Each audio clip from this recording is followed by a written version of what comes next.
እጅግ አሳዛኝና ልብ የሚሰብር ዜና ከምንጃር ሸንኮራ ማርያም ቤተክርስቲያን እየሰማን እንገኛለን። ሁላችሁም ነፍስ ይማር በሉ።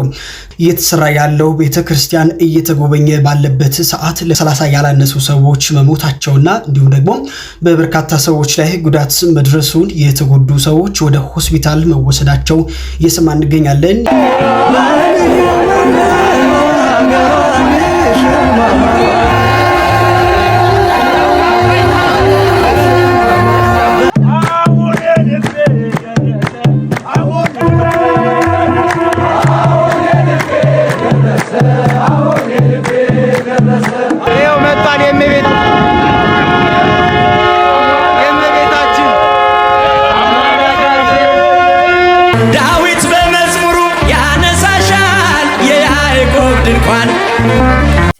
ሰላም እግዚአብሔር ቤተሰቦች እናታችን የቅድስት ድንግል ማርያም ወዳጆች እንደምቆያችሁ እንደምስከዚህ ሳደረሳችሁ እኔ አለው እግዚአብሔር ይመስገን። ለዚህ ዩቲዩብ ቻናል አዲስ ሆናችሁ እኔ ሶስና ካሱ ባላለው የዩቲዩብ ቤተሰብ የሚል የዩቲዩብ ቻናል ነው። ቻናላችን ሰብስክራይብ ያደረጋችሁ ቤተሰብ መሆን ትችላላችሁ። ሰብስክራይብ አድርጋችሁ የምትመለከቱ እግዚአብሔር ያክብርልኝ። ቪዲዮንም ከመጀመራችሁ በፊት ላይክ እንዲሁም በኮሜንት ላይ ሐሳብ አስተያየታችሁን በጨዋነት ስለምገልጹልኝ እጅግ አድርጌ አመሰግናለሁ። ዛሬ እንግዲህ የእናታችን የእመቤታችን የቅድስት ድንግል ማርያም ዓመታዊ በዓል ነውና እንኳን አደረሳችሁ አደረሰን ለማለት እወዳለሁ። ዛሬ እንግዲህ እጅግ በጣም የሚያሳዝን ልብ የሚነካ ነገር ተፈጽሟልና እሱ ምንድነው? በምንጃር ሸንኮራ ብዙ ሰዎች ሞተዋል። ከ30 ሰዎች በላይ ሞተዋልና እጅግ በጣም የሚያሳዝን ነው። በቤተክርስቲያን ነው ዛሬ ጠዋት ነው የተከሰተውና እሱም ቪዲዮ አይተን እንመለሳለን። ሁላችንም ቪዲዮውን ስንጀምር እንደተለመደው ለብዙ ሰዎች እንዲዳረስ ላይክ እንዲሁም ሼር እያደረግን እንጀምር። ወደ ቪዲዮ እጅግ አሳዛኝና ልብ የሚሰብር ዜና ከምንጃር ሸንኮራ ማርያም ቤተክርስቲያን እየሰማን እንገኛለን። ሁላችሁም ነፍስ ይማር በሉ። ዛሬ መስከረም 21 ቀን 2018 ዓ.ም በአማራ ክልል ምንጃር ሸንኮራ አረርቲ ማርያም ቤተክርስቲያን ዓመታዊ ክብረ በዓልን አስመልክቶ ከጠዋቱ 2 ሰዓት አካባቢ ላይ እንግዲህ እየተሰራ ያለው ቤተክርስቲያን እየተጎበኘ ባለበት ሰዓት ለፊኒሺንግ የተረበረበ እንጨት ተደርምሶ ከ30 ያላነሱ ሰዎች መሞታቸውና እንዲሁም ደግሞ በበርካታ ሰዎች ላይ ጉዳት መድረሱን የተጎዱ ሰዎች ወደ ሆስፒታል መወሰዳቸው እየሰማን እንገኛለን። የሞት ጉዳቱም ከዚህም ሊበልጥ እንደሚችል ነው የተገለጸው። ለተጎዱ ወገኖቻችን መልካሙን ሁሉ እየተመኘው ህይወታቸው ላጡ ወገኖቻችን ነፍስ ይማር። የአደጋው መንስኤ ለቤተ ክርስቲያኗ ፊኒሺንግ ስራ ተብሎ ተረብርቦ የነበረ የእንጨት ግንባታ ተደርምሶ ቁጥራቸው በውል ያልታወቀ በርካታ ሰዎች ህይወታቸው ወዲያውኑ አልፏል። ረብራቡ የተጫናቸው ሌሎች ተጎጂዎችን ከፍርስራሽ ስር የማውጣቱ ስራ ተጠናክሮ ቀጥሏል። ይህ አሳዛኝ ክስተት የተፈጸመው መስከረም 21 ቀን 2018 ዓ.ም በዛሬዋ ቀን አረርቲ ማርያም ቤተክርስቲያን ነው። በአደጋው ለሞቱና ለተጎዱ ቤተሰቦች መጽናናትንና ብርታትን እመኛለሁ። ነፍስ ይማር። ያው እንግዲህ እንደተከታተልነው ነው እጅግ በጣም የሚያሳዝን ነው። የእናታችን የእመቤታችን የቅድስት ድንግል ማርያም ዓመታዊ ክብረ በዓል ላይ ነውና እጅግ በጣም የሚያሳዝን ነገር ነው። እግዚአብሔር ነፍሳቸውን የሞቱትን በአጸደ ገነት ያኑረው። ወደ ቀጣይ ቪዲዮ እንለፍ።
ያው እንግዲህ ተከታትለን እንደተመለስነው ነው ወንድማችን ብሩኬ ገሸን ላይ ከዚህ በፊት እንዴት እንደሚያከብር ያየናቸው ቪዲዮዎች ናቸው። ነገር ግን አሁን ላይ የሆኑ ቪዲዮዎች አይደሉም።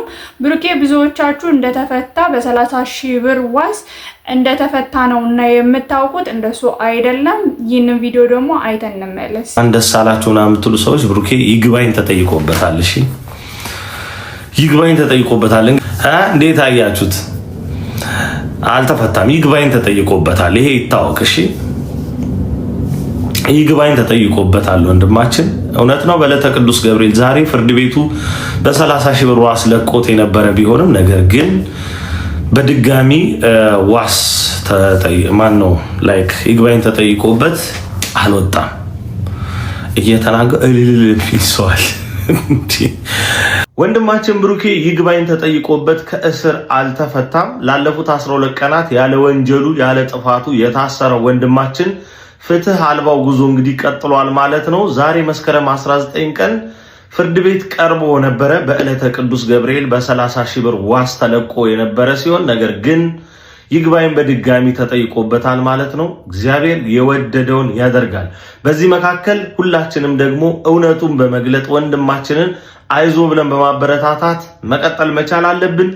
አካውንቱ የቲክቶክ አካውንቱ 1 ሚሊዮን ፎሎወር ሊገባ የቀረው 30,000 ፎሎወር ብቻ ነው።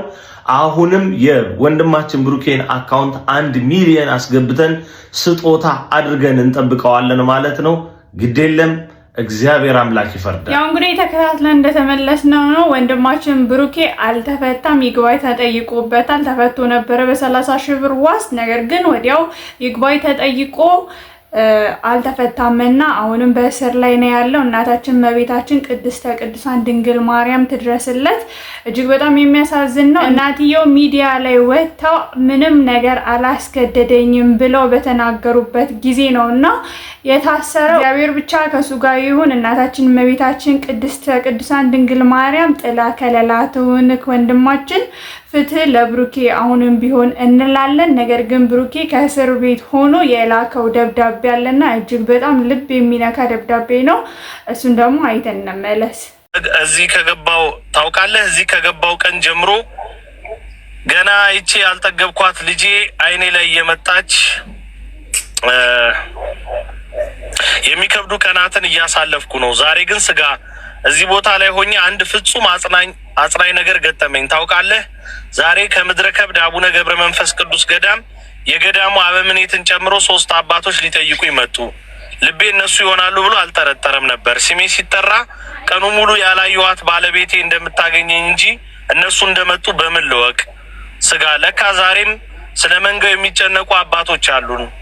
ለሰማዩ ርስት እንጂ ለምድሩ ወንበር ግድ የማይሰጣቸው፣ መንግስቱን እንጂ የምድሩን ገዢ የማይፈሩ፣ የሰማዩን ክብር እንጂ ለምድር ክብር ግድ የማይሰጣቸው፣ ተዋህዶን ክርስትናን የተዋረዱትን ቤተ ክርስቲያንን መጠጊያ አድርገው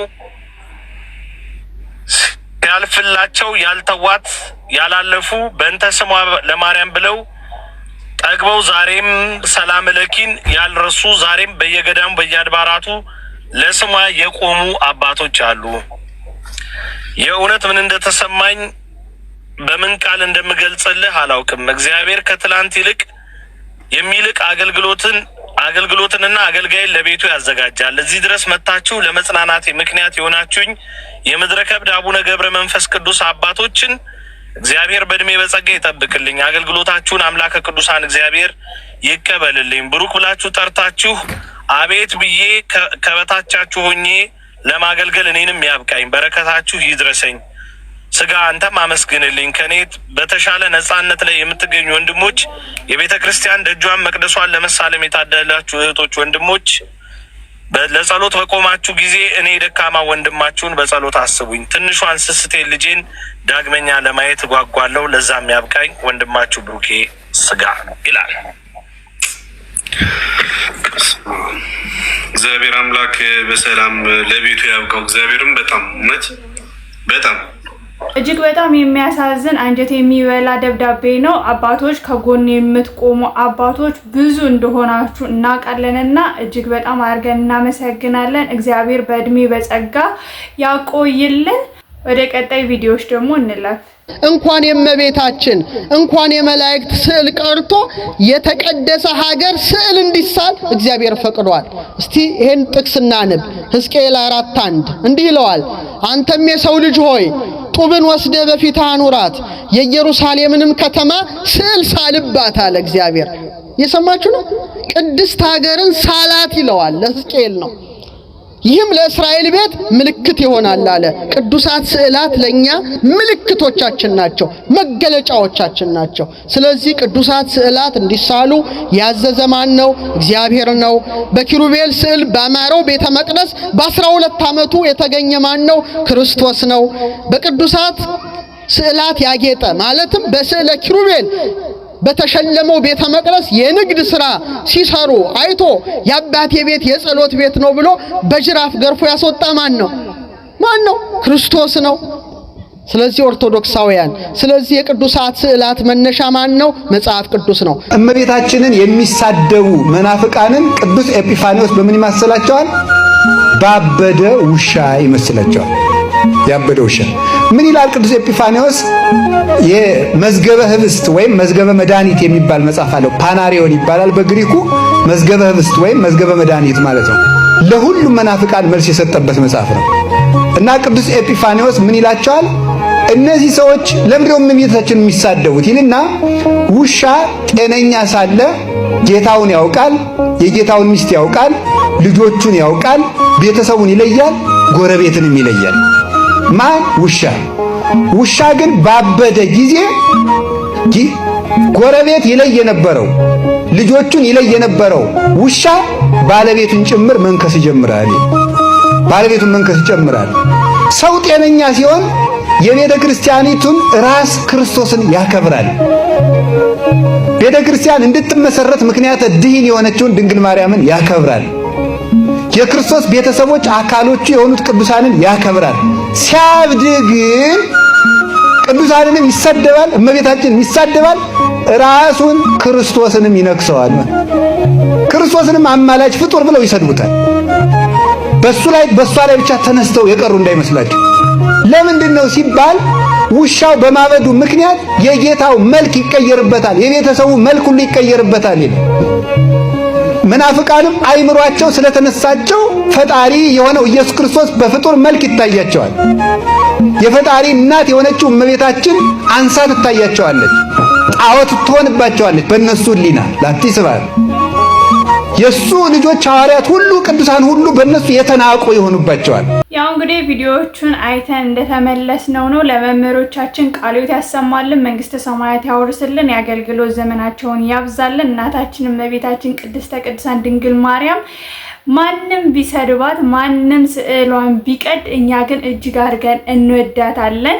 የቀደደችዋም ልጅ በቁጥጥር ስር ውላለች። እዚህ ጋር እንደምንመለከተው በቁጥጥር ስር ውላለች እና እጅግ በጣም ደስ የሚል ነው። ሌሎቹም ደግሞ የቀደዱት በቁጥጥር ስር እንደሚውሉ ተስፋ እናደርጋለን። በመስቀል በዓል ላይ ደግሞ የእናታችን የእመቤታችን የመስቀል ስር ስጦታችንን አትያዙ ተብሎ ነበረና አትያዙ ባሉበት ደግሞ ብዙዎቻችሁ ያያችሁ ይመስለኛል። ምን እንደተከሰተ ደግሞ በትንሹ ላሳያችሁ። ይሄው መጣን